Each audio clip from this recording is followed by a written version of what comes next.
listening to the Agent Survival Guide podcast, a podcast for today's insurance agents. Informing, educating, empowering, improving the way you do business in an industry that's anything but static. In today's episode, disruption is a means for opportunity. Historically, that is how change comes about. There's also something to be said for having a plan, because while I don't think anyone necessarily plans to fail, we certainly fail to plan. But sometimes it's tough to know what that plan entails. If you've been hearing about all the disruption in the industry and wondering what your next move should be, or even where the conversation should start, we've got you covered. Joining us today is Ted Sims from Integrity Marketing Group. He's a veteran in the industry. He's a seasoned agent with current clients, and we recently sat down to talk about one way agents can approach this AEP of disruption. Here's our conversation. So joining me in the studio today, we have Ted Sims.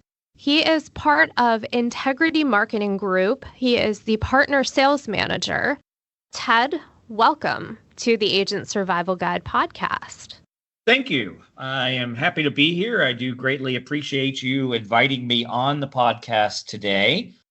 So can you tell us a little bit more about your background in the industry? Because I know a lot of us, we have very interesting origin stories. We typically don't go to school or graduate immediately from high school or college and then get into the insurance business. So how did you come into the industry? So you're telling me at 3 years old, you didn't tell your parents that you wanted to be the insurance gal? Is that what you're saying? I probably wanted to be a moose or something like that at 3. Yeah, I look at it, there's two schools of thought. You're either kind of came into it by family or you fell in it. I personally fell in it. And best thing that's ever happened to me, but as a partner sales manager, the easiest way for me to describe my job to my daughter is I am a influencer, because she gets that at 16 years old. I tell her I'm an influencer who works with agents and clients in the Medicare space. But, the reality of it is I connect agents and insurance carriers and partner offices like you guys with opportunity. Do a lot of training for agents, like webinars. And I go out and travel and bring topics to their attention. But ultimately, I work with 20 NMOs like Ritter to help them, support them in everything that is in the Medicare supplement and ancillary space when it comes to our integrity products. I like the idea of describing it as an influencer. That is definitely, I think my daughter would understand that as well. She's 11, so, she's right at that very influenceable age. So you talked a little bit about how you came into the industry and what you do now. What would you say that you like the most about that role of kind of acting as like the influencer and the connector between those two groups of people? I really like to be able to help agents. One of the things, the biggest thing, and I always tell them myself when I do my webinars, because when I first started in this industry and I first started selling, and I had a 10-year stint where the only thing I did was sell. So if I was not selling policies, I was not making any money. But the mistakes that I actually made early in my career, I like to take those into a pay it forward moment for agents. And, some examples of that is when I first started selling, I didn't cross-sell. I just was happy if I went and sold 3, 4, 5, 6 or 7 Medicare supplements in a week. I was bouncing off the walls. And I tell that story all the time to agents. But the reality is that I was not taking care of my clients. I was leaving them with large gaps, no cancer plan, no short-term care plan, all of that. So what's happened over the last couple of years is the biggest thing I enjoy is being able to connect agents with real stories of me making a mistake, but also I can see it in their eyes where they all of a sudden the light goes on and they're like, wow, I'm probably doing the same thing. In fact, because I do travel so much and present at events like you guys do, I do have this little cult following now, and people will come find me and say, hey, I'm on all of your webinars. You really, really helped me with this aspect of maybe client needs assessment or how to sell short-term care or whatever it is. So that's kind of the most gratifying thing, I think, over the last couple of years to me, is not only do I help clients, but now I'm helping agents who's also now helping their clients. And that to me is something I never really thought of until the last couple of years, but it's kind of gratifying. It kind of makes me really enjoy this industry that much more. And let's face it, to me, I think the insurance industry is the best industry out there. I mean, the freedom we have, the people, the clients, the groups on your side, the group on our side, just how we all want to come together and help serve our clients, our agents is really great. So I guess that's a long answer to a short question. And that's okay. I know I would say I definitely got into the industry for the idea of stability and just to be able to help and to make a difference.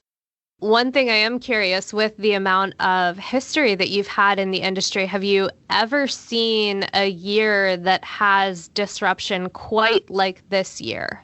It's funny you ask, because the answer is yes.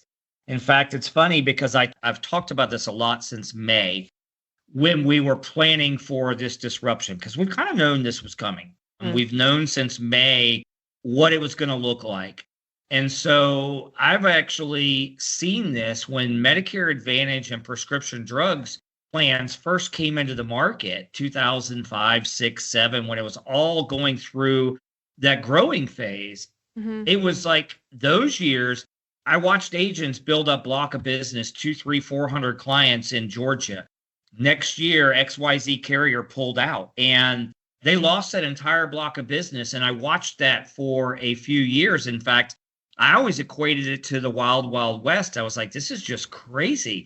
And to me, it always gave me this pushback where I guess it kind of actually molded me into the biased person that I am. And I'm first to admit I'm biased. Medicare Supplement is really where my heart's at. Not that I don't think Medicare Advantage is great, because it is. It's a wonderful product.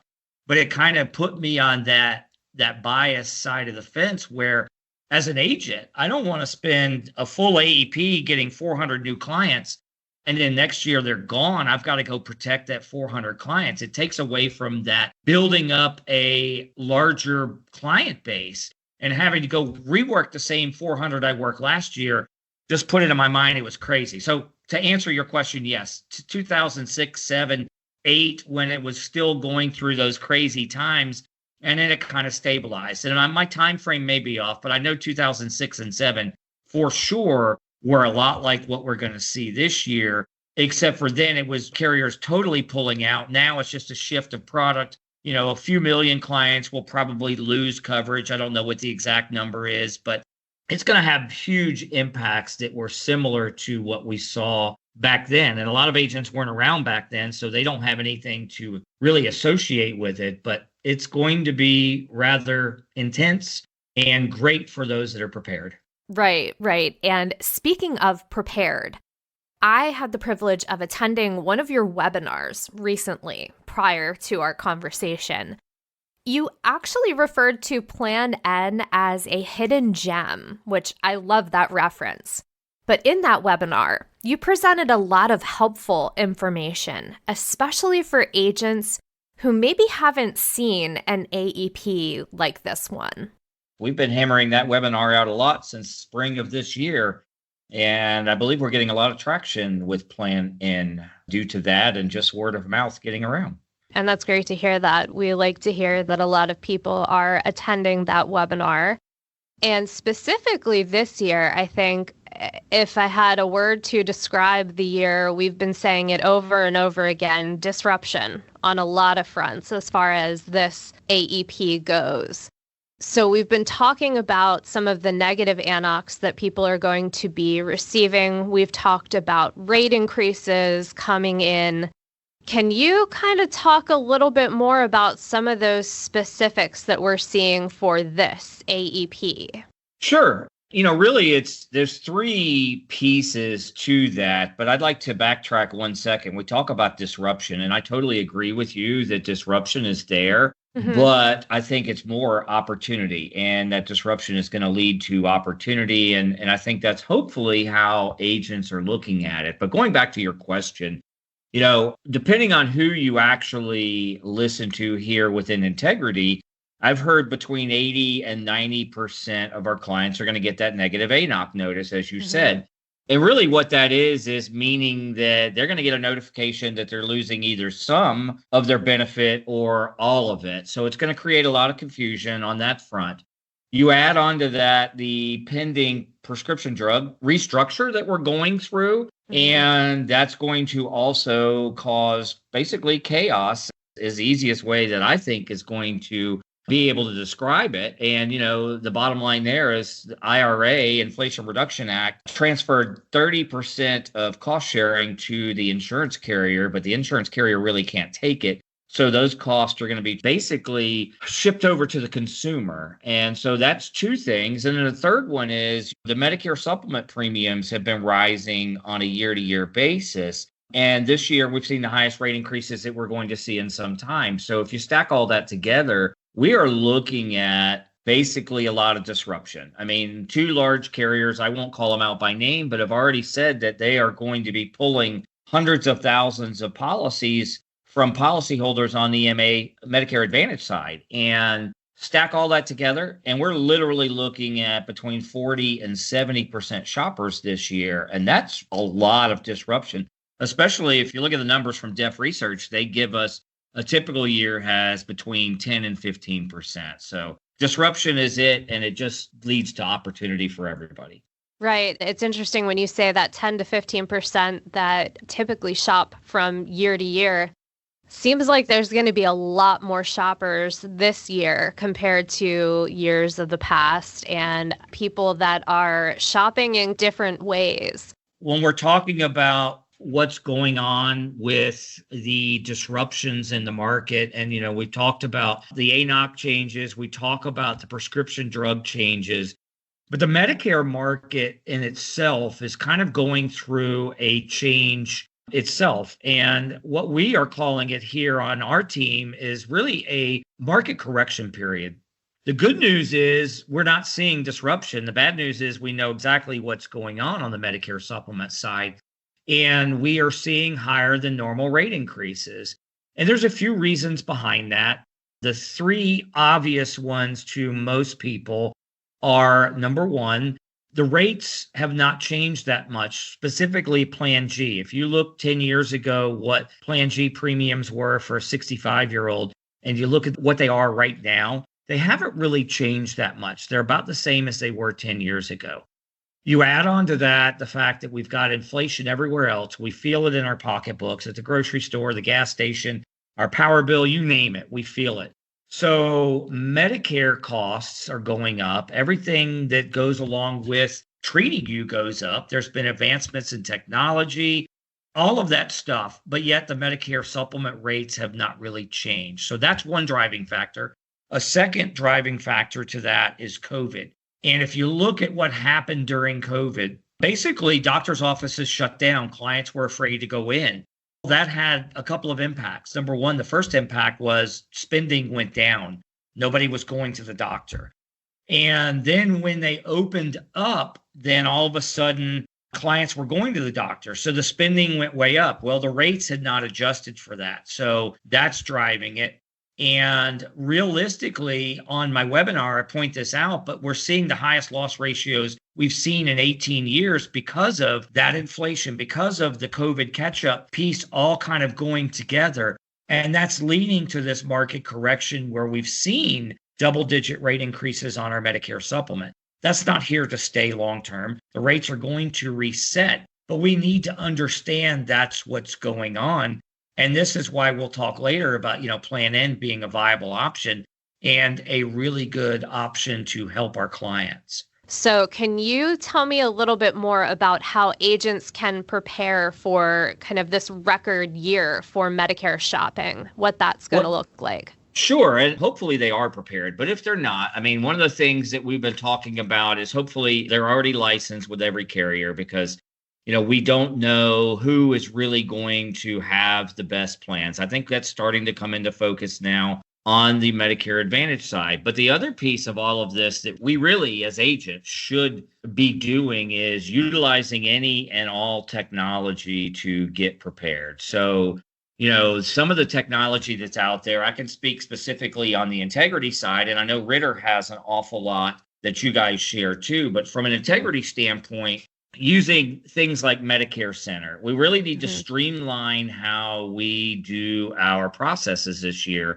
So speeding up getting these scope of appointments in, speed up getting these formularies in place, all of that stuff, make that as quick and as simple as possible, and do that in advance of our meetings with our clients. That's one of the big things, or two of the big things, really, getting licensed with everybody, having all of our ducks in a row there. Hopefully that's already done. Streamlining any of the admin tasks using whatever technology. I think Medicare Center is great. I know you guys have a lot of technology, whatever works for them there. The next piece of this is really going to be an approach on how we do our appointments going forward. And I know a lot of what agents have done in the past is great, but I think this year we really need to take a different approach. And what I mean by that is, if you really look at how much time we have during AEP, if you were to do 1 hour appointments, you really only have approximately 290 appointments if you just work Monday through Friday. Now, I know we don't only work Monday through Friday, but if you use 290 1 hour appointments as a ballpark figure, you kind of get the idea of where you're at. And then if you have a large block of business, you have more than 290 clients, you are already in trouble. So if you look at it just from that aspect, you want to try and do things that streamline your appointments too, maybe more group appointments. I know a lot of larger agencies I've talked to, these guys and gals, are looking at how to do more Zoom-based appointments. In fact, they are pretty much eliminating these face-to-face 1 hour appointments. They've got all their ducks in a row. They've got all of their information they need, their scopes, their formularies. And they're doing 15-minute Zoom appointments, and that's really it. They may do 3 or 4 1 hour face-to-face, but most of them are trying to eliminate that just so, number one, they can talk to their customers and make sure all of their customers feel like they have had that appointment. So that's one of the big things that people really need to look at to differentiate this year than years past. And, overall, streamline how we do business. Now, I know you had said a little bit there about Medicare Center. One of the things that I do really like about Medicare Center that has come into play this year is that Ask Integrity Shoppers function that separates out for you where you should be putting your focus. Because if I'm honest, if I had a book of 700 people, I think I would be a little bit overwhelmed with where to start. So how does Ask Integrity Shoppers sort of help to show agents where to really begin with those plan comparisons and really where to even start this AEP? I think the simplest way to put that is it's basically going to tell you which of your clients are most likely to shop based on different things. So like, for instance, if they've got a bad formulary for the plan that they're currently on, it's going to flag that in some capacity and tell you that.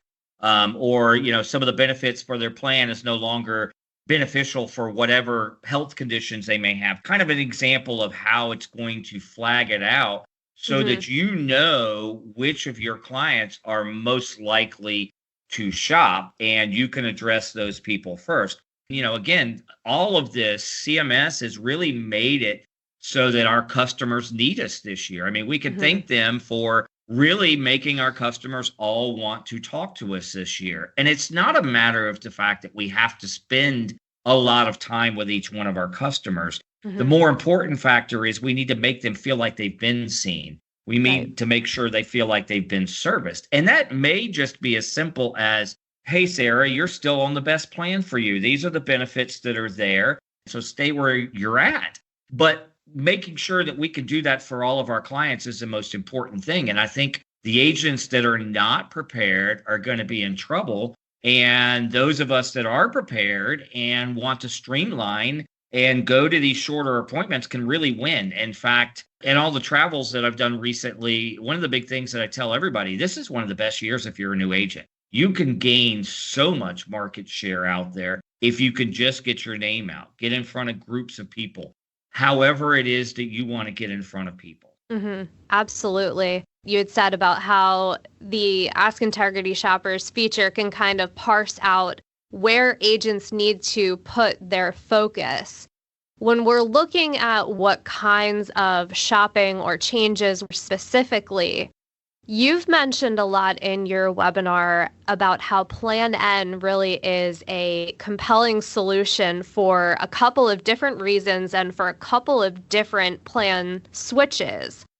Let's take a look at that from the Medicare Advantage side first. Why is switching to the MedSup Plan N such a compelling solution for those who are really unhappy with the changes that are in their Medicare Advantage plans? I guess the first thing that comes to mind is if they're switching from a Medicare Advantage, either they've lost coverage or they just want to make a switch. The obvious comparison is Plan N is a cost-sharing plan. Well, our clients that are purchasing a Medicare Advantage have already shown us their tolerance or the fact that they're willing to use a cost-sharing plan. So Plan N really is the no-brainer as far as apples to apples go. When you look at it, it's the cost-sharing plan. And the fact that it is a cost-sharing plan really gives them an opportunity to save premiums. I mean, the premiums on Plan N in most cases is lower than F or G by a substantial margin. I know here in Georgia, it starts out around $300 difference at age 65 and closer to $500 at age 80. But the point of that is, again, on their Medicare Advantage, they may not have been paying premium or they were paying lower premium and they want to go to a MedSup, then this is really the lower premium option for them. So that's kind of why I deem Plan N is really the good starting point for anybody that's coming off of Medicare Advantage. Now, there are some caveats we'll probably discuss here in a couple of minutes as far as those that have lost coverage because they pulled out and those that are just wanting to make a switch without losing their coverage. So I think we'll touch on that in a couple of minutes. But, I think that's why they should really look at Plan N initially. Okay. For those who have lost their coverage, depending on a carrier pulling out of the market or maybe adjusting their plan benefits, when you talk about the lower premium being something that they gravitate towards because, okay, we're not paying as much as maybe a Plan G, but we're also familiar with the concept of cost sharing. The other component there is, I would imagine, once you've had something like this happen as a beneficiary, you have a plan come out of the market and you need to start shopping again, you're looking for a little more stability. So how does Plan N provide that stability for someone coming in a year of disruption like this? Well, that's the funny thing about Medicare supplements. And that's one of the things that I think smarter agents out there will talk about with their clients is Medicare supplements are guaranteed renewable. So this disruption that you're seeing in the market right now is not something you see on the Medicare supplement side. I think everybody knows guaranteed renewable means, but it basically means that they can't pull out of their county. The only reason it would go away on the MedSup side is if that carrier went out of business. So it offers that stability. And number two, the overall benefits are federally regulated. So what that means is from year to year, they're not changing. There are a couple of things that do change minorly. Premiums is one of them. And then the deductible, that's $240 a year, that changes slightly. But if you look back over the last 24 years, that deductible has gone from around $100 to $240 in 20 years. So it's not a huge change on a year over year basis. But those are the two things that really change. The rest of it, clients will tell you, if you talk to a Medicare supplement client, I don't want to change anything with my Medicare supplement because they'll all give you some kind of example of where it paid all of my bills. It's always been there. It's something that they can rely on. And it's funny when I talk to agents that haven't sold Medicare supplements and they ask why would they want to sell it. And I say, you really don't have to sell it as much as it sells itself. There's two benefits that our clients want. One is peace of mind. And that peace of mind is all of that. Those benefits are there. They don't change. They're always going to be there. And the other one is freedom of choice. But, that peace of mind is the thing that really compels them to stick with these Medicare supplements year in and year out. Now, something you had mentioned a little bit in your webinar, you had talked about the ways that the plan is able to provide stability as far as how utilization is concerned. Can you go into that in a little more detail and explain for some that don't maybe understand how utilization works?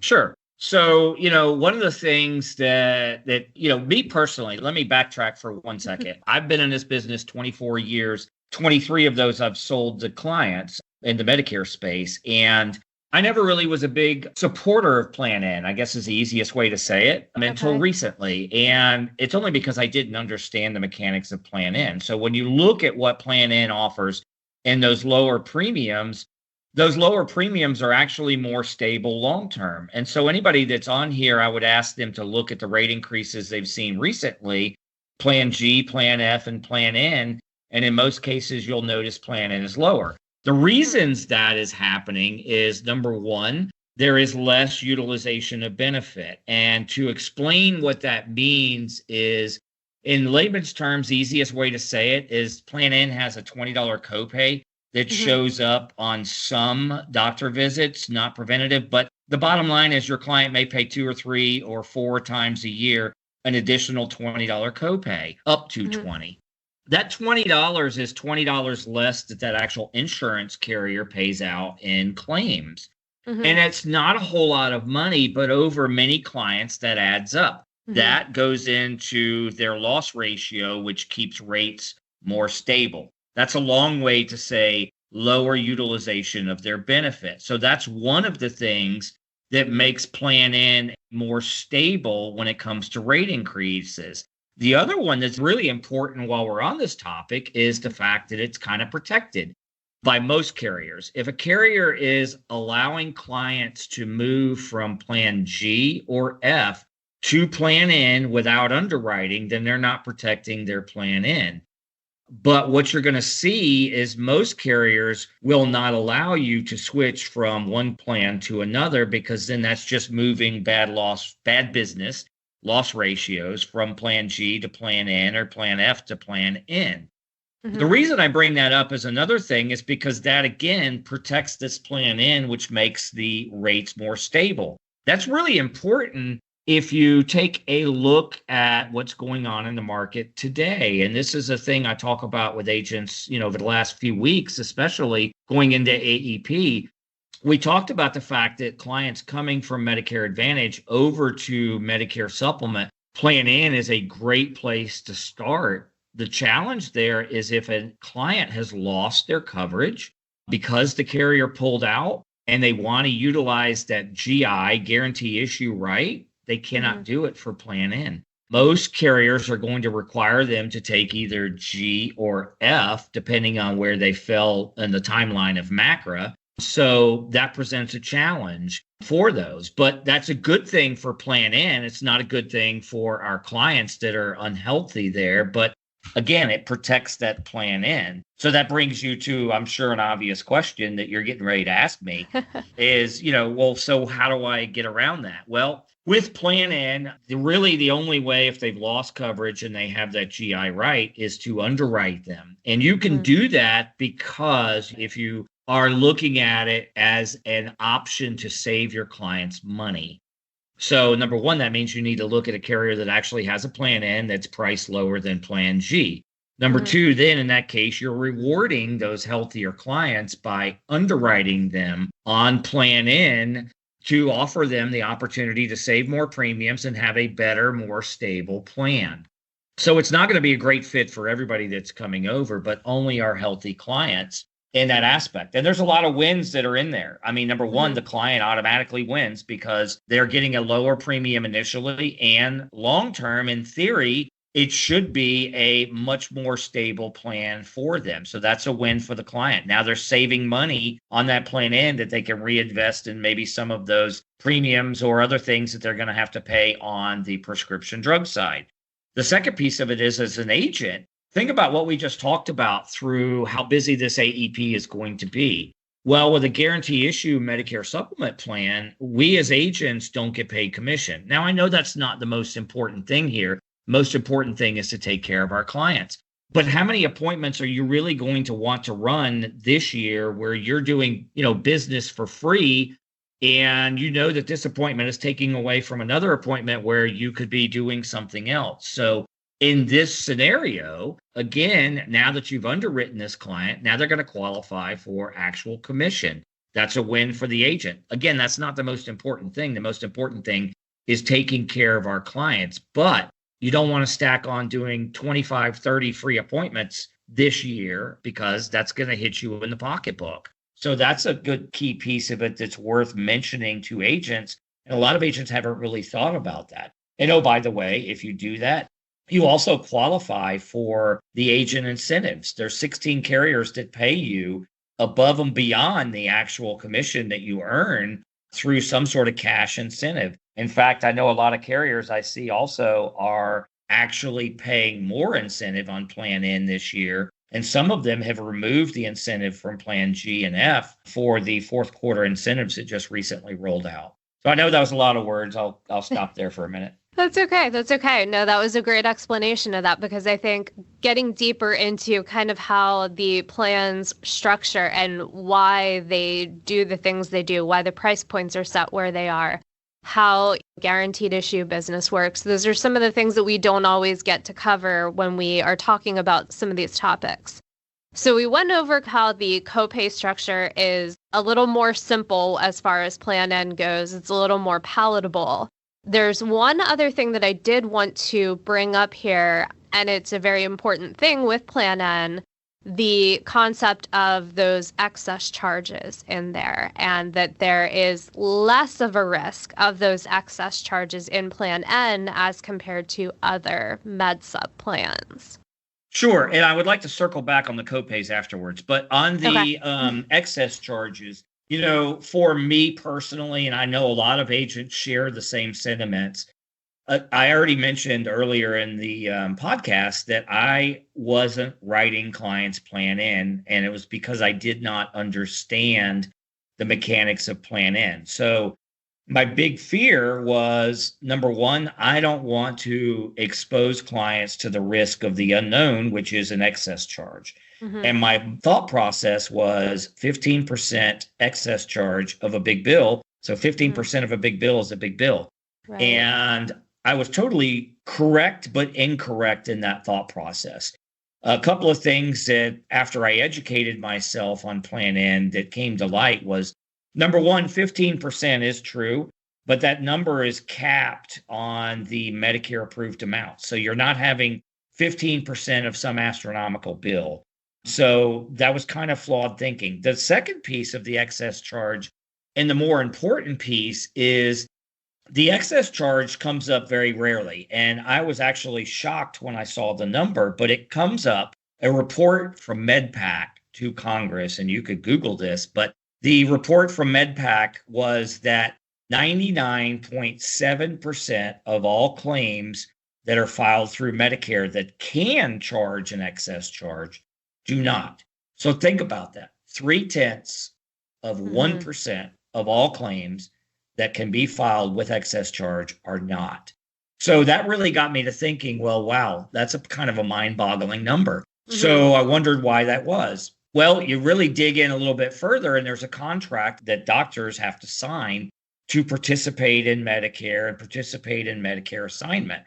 And digging into those contracts, there were two what I would call poison pills if they did not sign the Medicare assignment contract. One of those was they lose 5% of Medicare, basically reimbursement. So on a $100 procedure, they're going to lose 5% of that in reimbursement from Medicare by not participating in assignment. And that's kind of a big deal if you look at that over the scope of everything else. The second piece of that, which is probably equally as important, is they lose the one-stop biller piece of Medicare. And to put that in kind of layman's terms, all that means is there's no timely reimbursement of those Medicare reimbursements. So at that point in time, they don't have a contract with Medicare and they don't have a contract with the Medicare supplement.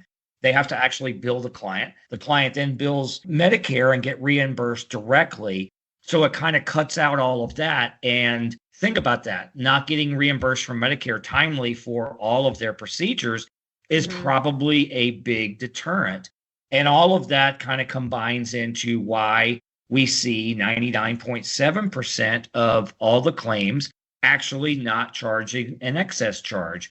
In fact, I think if you remember on my webinar on Plan N, I also actually talked about the fact going back to 1983 and looking at where Medicare assignment was. And back then, I believe 51% was actually paid on Medicare assignment. And then by the time it got to 2011, it had grown all the way to 99%. And now fast forward another 13 years, and it's 99.7. So everything is trending in the right direction. And I think a lot of it has to do with those poison pills in the contract of losing 5% and not being a one-stop biller. Right. And then there's also the states where excess charges are not allowed.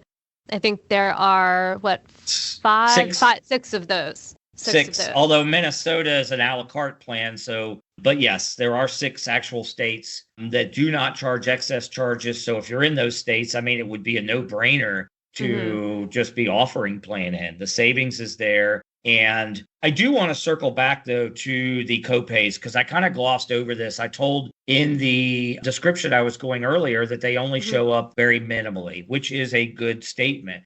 But let me break that down a little bit further. So I want to make sure the other thing I did not understand personally with copays was they do not show up at all until, number one, that $240 deductible is met. So that first doctor's visit or first and second or however many it takes, generally 1, maybe 2 doctor visits before you reach that $240 deductible, you'll never see a copay there. The second thing is copays only show up for certain things. The easiest way to quantify it, it's not totally accurate, but the easiest way to tell you where they come up is basically diagnostics, testing, procedure type things. They don't really show up on wellness visits, your flu shots, things like that. You don't see that copay. So think about that too. If you were to look at a typical client, maybe they went to the doctor 5 times during a year. So the first time for sure, they're going to meet that $240 deductible, we'll say in theory. So there's no copay there. Maybe 2 times they went in for testing and 2 times they went in for a flu shot or wellness or whatever it was. So a typical client's probably only paying the copay twice. And let me clarify the copay. The copay is up to $20 or 20%, whichever is lower. So what you're going to find is they're not even paying a full $20 in a lot of cases. And I think a lot of agents overlook that because they sit here and go, well, they're going to pay $20 every time they go to the doctor. Now they're offsetting those savings. And that's a valid point, but I think it's looked at through an incorrect lens. And again, I can go back to you and I talked about earlier, the client I just wrote. I wrote a client at 89 years old. I'm saving her $130 a month in premium. If you just look at her, she'd have to go to the doctor, 6.5 times and pay a full $20 copay every single month for her not to gain any benefit. That's not going to happen. Right. That's not even a realistic estimate when you think about it. That's a lot of going to the doctor that would have to happen. Correct. So, I mean, yes, you do need to look at that $300 savings at age 65 and say, okay, they're not going to save the full $300. But now once you start looking at somebody age 79 who's probably closer to $500 a year, there's substantial savings. And those that are even older, those savings are absolutely substantial. And you add that up over 10 years, now you're really looking at a lot of money. I mean, really over the life of the savings. And the other thing about it is, if you think about it this way, I mean, we talk about long-term savings on Plan N. If you take a 5% rate increase on a Plan G or an F that has a much higher premium starting out, that 5% is going to be a little bit larger rate increase. That same 5% on a Plan N is not going to be as much of a overall rate increase. So if they look at it, your typical Plan G client's going to say, well, I got a $15 rate increase every month on my Plan G. That plan N is going to say, well, I only got a $5 a month rate increase, just because the difference in premium over time equates to, a smaller rate increase for them. The easiest way I always explain it to agents, they look at me crazy when I say that. You put $2,000 in a savings account and have 5% interest on it there. That's going to grow quicker than putting $1,500 in a savings account and only getting 5% interest there. Obviously, the math works kind of the same way on the plan N and those rate increases. The other piece of that, we talked at the beginning about shoppers and switchers.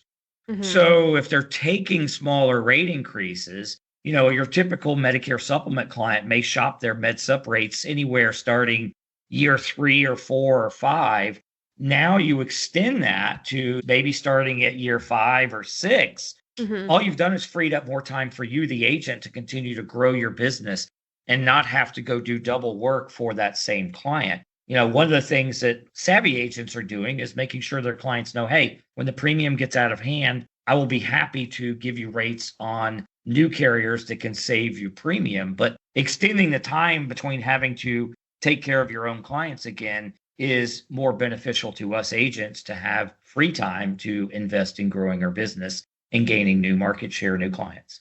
Right. And that's an interesting way of putting it, because I don't think we haven't really mentioned that before, as far as, what is the lifespan of how you are working with that client over time. Now, we did go through the plan details as far as plan N goes, and you talked about the underwriting part of it. What happens if your clients can't pass underwriting? Then where do we go from there? Okay. So again, I will always stress it's most important to make sure we take care of our clients. And at that point in time, if they really want to go on a Medicare supplement, which I fully support, I agree with, then we have to look at which plan they're going to qualify for. Most carriers, if they were pre-macro, will tell them it's going to have to be F or C, and post-macro is G. So at that point in time, I try and find the most stable rates for my clients. Me personally, I look for a large carrier with a large block of business that can take this, because let's be real about those clients that have a GI right. The reason that those carriers pulled out of that county is because those insurance carriers were not profitable. Well, what typically drives them not being profitable? They probably had an unhealthy block of business. So there will be a good bit of clients that can't pass underwriting in that pool of people. Now think about what we're doing. We're taking one block of unhealthy business from a Medicare Advantage carrier that pulled out, and we're moving them to a Medicare supplement. In this case, their only choice is Plan G or Plan F.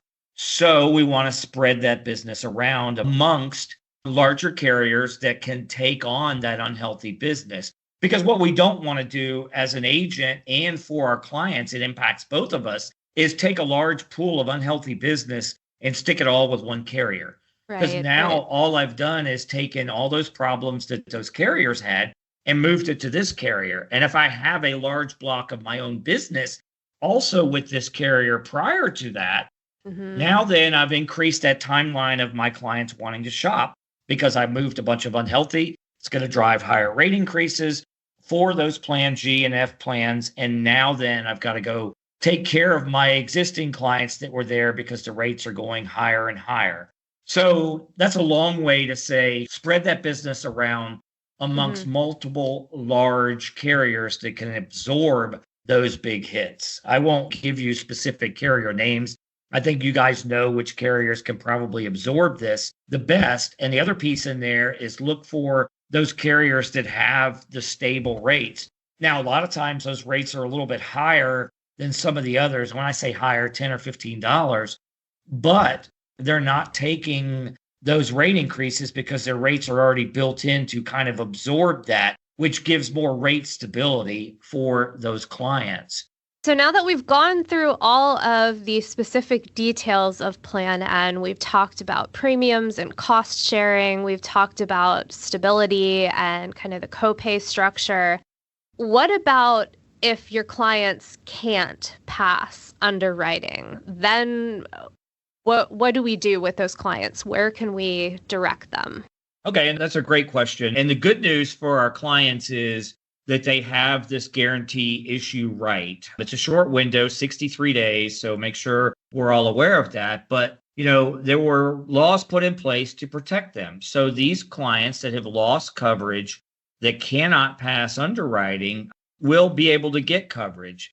There are some caveats there that will present some challenges. One of those is to utilize that GI right. Most every carrier out there is going to give them one of two options. That option being either Plan F or C if they were pre-MACRA, or Plan G if they were post-MACRA. So if you notice in there is no opportunity for Plan N. So we can put them with a plan on one side or the other of the MACRA fence, G or F.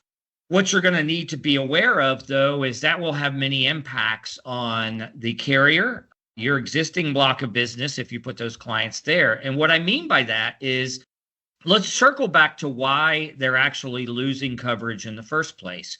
Chances are very strong that they're losing coverage because the insurance carrier that had that plan in their county was not profitable. Well, typically that means that it was probably an unhealthy block of business to drive that unprofitable business. So we do know that there will be a percentage of people in there that cannot pass underwriting. In order to help better protect those clients and our existing block of business that we may have with some of these carriers, it's best to spread that business around amongst large carriers. I won't give you carrier name specifics, but you want to pick a carrier that has a pretty large, substantial size block of business that can absorb more of those claims coming in without having a direct impact on rate increases. And the reason that's important is because if you've spent a lot of time writing a few hundred clients with XYZ carrier, and now you take a bunch of clients that are unhealthy and stick them with that same block of business, you're going to drive rate increases for not only your new clients, but your existing clients by putting a large portion of unhealthy business there. What that ultimately will do is have those higher rate increases, which will mean those clients will shop sooner, depending on the life cycle of, where their rates are at with this Medicare supplement carrier. And ultimately that takes away time from you growing your business. So it's a long way to say spread that business out amongst a few different carriers so it doesn't have any direct impact on one specific carrier. If everybody does that from an agent perspective, I think it puts us all in a great place. Right. And I like what you're saying there about diversification, because I think sometimes we don't necessarily think about that within our portfolio, that you do want to include all of those different choices so that when you have a situation like this, not only do you have the options as far as where to spread around the risk, if you will, and spread around your clients, but you want to be able to give them the options that they want. And you don't want to just be saying, okay, well, you can't get into this plan, so this is the only other option that I have for you. You want to be able to give them, okay, if you can't pass underwriting, I want to be able to give you more than just one option.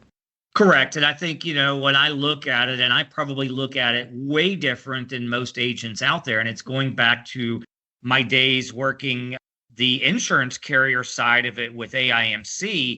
And what I mean by that is I actually had to reach out to agents and talk to them about their loss ratios on the business they were writing on behalf of one of our carriers. But what that made me think about from an agent perspective when I was building my own block of business was it's in my best interest to take the best care of my clients by saying, okay, these clients are healthy, so I'm going to stick them right here with my low premium, and I'm going to reward them with this low premium carrier. Some of my more unhealthy business, I want to take good care of them too. A prime example, when I know somebody is in open enrollment and I know that they've got a health condition that is going to never allow them to move because of that health condition, putting them with that lowest carrier may or may not be a great thing for them, because if that lowest carrier has large rate increases, they're stuck with that carrier long term. So with those clients, I actually do the same thing in my open enrollment side. I look for a large carrier that I know is taking consistent rate increases. They may pay $10 more a month now But long term, they're not going to be taking these huge rate increases where they get to $300 or $400 a month in premium. So I'm kind of educating them that way too. So it's the same philosophy when you're looking at it for this is spread your risk around, spread that risk around and diversify it for your clients between the different carriers you're sticking it with. And I don't mean sticking it with in a bad way, but you do want to take care of those clients, but you also want to look at it long-term impacts for them and the insurance carrier. And a lot of agents don't look at it as an insurance carrier, what impacts I personally have by writing business with them.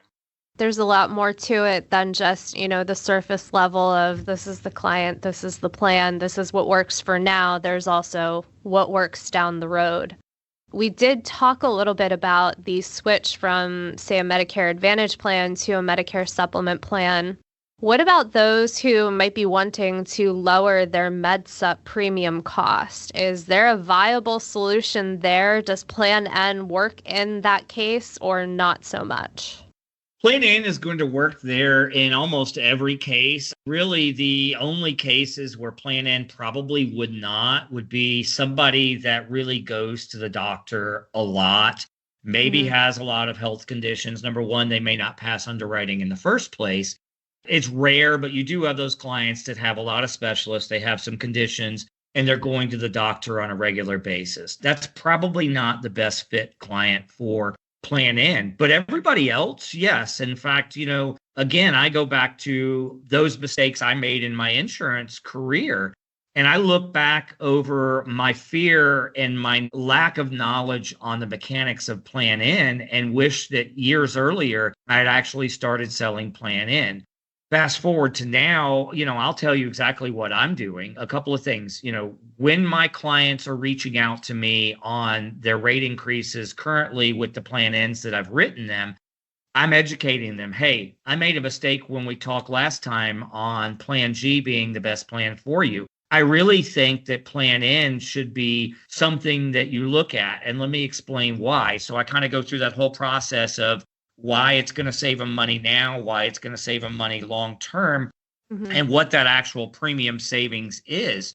That's one way that, these agents can do it. Another way that I'm utilizing, and I'm going to utilize this strategy big time in AEP this year. This is actually the first year I'm going out and trying to grow business. I'm looking at the opportunity because I have a full-time job with Integrity and I do service my block of business that's out there. But this year, I'm actually putting my name out there, and clients that call me, I'm going at them like this. They're talking about their rates. They're talking about rate increases on their MedSup side specifically.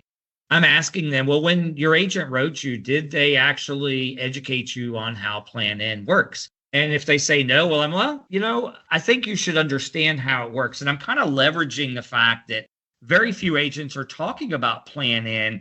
And I'm leveraging that to my opportunity to educate this client on something that old agents did not educate them.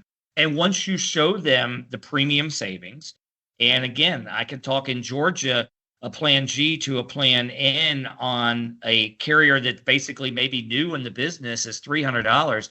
A carrier that may have been here 3 or 4 years, now you're probably going to save that same Plan G client $500 or $600 in premium. I'm showing them that savings. I'm talking to them about the long-term viability of that savings.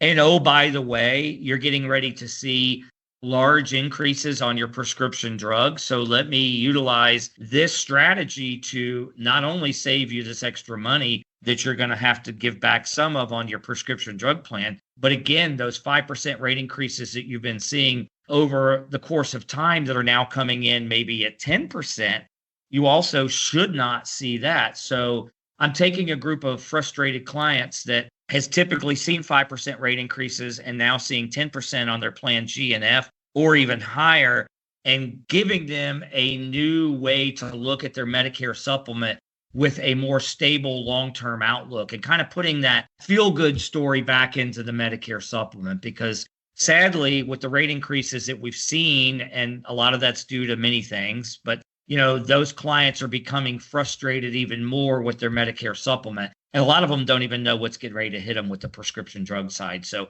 it's a great strategy to use on no matter whether you're replacing somebody else's business or replacing your own business to save your clients that much more money. Right. Now, we had talked a little bit earlier about how some of the integrity tools can help. We talked about Medicare Center. We talked about Ask Integrity Shoppers kind of helping to filter through that book of business. Is there anything else that you'd like to highlight as far as some of the integrity tools that can really help agents? There's a lot. I mean, on the MedSup side, I know CSG with the quoting engines. And again, that's free to agents out there by having a contract with an office like yourself. I used to have to pay 30 or 40 bucks for it. But what CSG does for you, if you don't know, is number one, it lists every MedSup carrier in the zip code you're looking at with a comparison for the age, gender, whatever it is that you're looking up on the Medicare supplement side. So it's a great tool to go get those rates for your client on the MedSup side. You can also look at those rate increase histories in there. There's a lot of moving pieces to CSG for the Medicare supplement and a lot of the ancillary plans. That's just one of the tools. Other things that will be really beneficial, I talked earlier about streamlining your appointments and group appointments. Mm-hmm. We have a tool called Plan and Roll, which is probably one of the best free tools out there on the market. To kind of put it in perspective without going into too much detail on it, but it's a client-facing tool where we as agents can direct our clients directly to it so that they can shop and compare on their own. And oh, by the way, going back to those group appointments I was talking about, you could put a QR code up there and drive those clients directly there where they can go shop and then they can actually enroll. And us as agents actually get the credit for that sale, get paid commission on that sale. And going back to, the question you asked earlier about strategies to really help in AEP, streamlining business, if I were to do a group appointment with 100 clients there, I would want to drive them directly to my Plan and Roll on the Medicare Advantage side to let them go do these shopping and these comparisons and, follow up with them after the fact. Hey, what did you find? Or see if they did it. But, you can use that to actually free up your time to work with other clients. And maybe they go and enroll in this and they can go do it themselves directly on there. It's just an extra tool. You don't have to use it as the enrollment tool, but you can when you want to. So I think that's really, to me, an absolute game changer, especially given what we've got going on this year. Now, when you're talking about group appointments, are you kind of referring to what we typically call like a sales event? Yes, ma'am. Okay. 100% sales events. Obviously, register those through CMS. Mm-hmm. But yes, those events, especially if you are doing a specific sales event for a specific carrier that is the best carrier in your county or whatever it is. So yes, those type events where you can then drive them back directly to a website that will help them kind of get more information on what they were looking for. Okay. Well, I think that gives some really good takeaways here. We have the CSG Actuarial for the MedSup quoting. We talked about Plan and Roll, and we talked about Medicare Center. All fantastic tools that are available through Integrity. Is there anything else that you would like to pass on to agents, either about Plan N, about MedSups in general, or anything for this AEP? Well, again, I mean, just overall, obviously, we want to do what's right for our clients. I know we touched a lot on Plan N here today, but it was really a high-level overview of it. I know you guys offer my full Plan N for the Win webinar. So one of the things I would like to say is if you have any skepticism at all about how Plan N fits, register for one of my upcoming webinars. It's an hour long, but I promise you that you will walk away from there with a better understanding of the mechanics. So that's the one thing I can tell you guys. The other thing is, again, going back to utilizing Plan N and AEP, I think it's something that's a winning strategy for the carriers, the clients, and us as the agent. So I think that realistically, everybody should take a hard look at that for their Medicare supplement clients as a really strong, viable option for a large percentage of our clients as we go forward. Other than that, I think the opportunity is here. I hope you guys are ready for this. And if you can get your name out there, I think you guys will all have a great year in AEP. All righty. Well, thank you so much, Ted. You have given us a lot to think about, and I really appreciate you joining us today and look forward to having you back again to talk about maybe a different topic or this one in a little more detail. I appreciate the invite. It's always a pleasure, and I'm extremely glad to be here. So thank you. Just want to say thank you again to Ted Sims from Integrity Marketing Group. Appreciate you coming on the show to talk about the opportunity in front of agents this AEP and to share your experience with us. If you like what you heard here today, make sure you check out the upcoming webinars from both Integrity and Ritter. We will have the links to do that in our episode notes. While you're there, make sure you're following along with the show so you don't miss out on more episodes like this one coming to your feed soon. Thanks so much for listening to this installment of our Agent Survival Guide podcast. We will see you next episode. The Agent Survival Guide podcast is a production of Ritter Insurance Marketing, an Integrity company. Special thanks to Ted Sims for the interview. This episode was recorded and produced by me, Sarah Ruppel, script proofing by Tina Lamoureux, podcast design by Urban Rivera, artwork by Vivian Zhao. Rate and review our show on Apple or Spotify.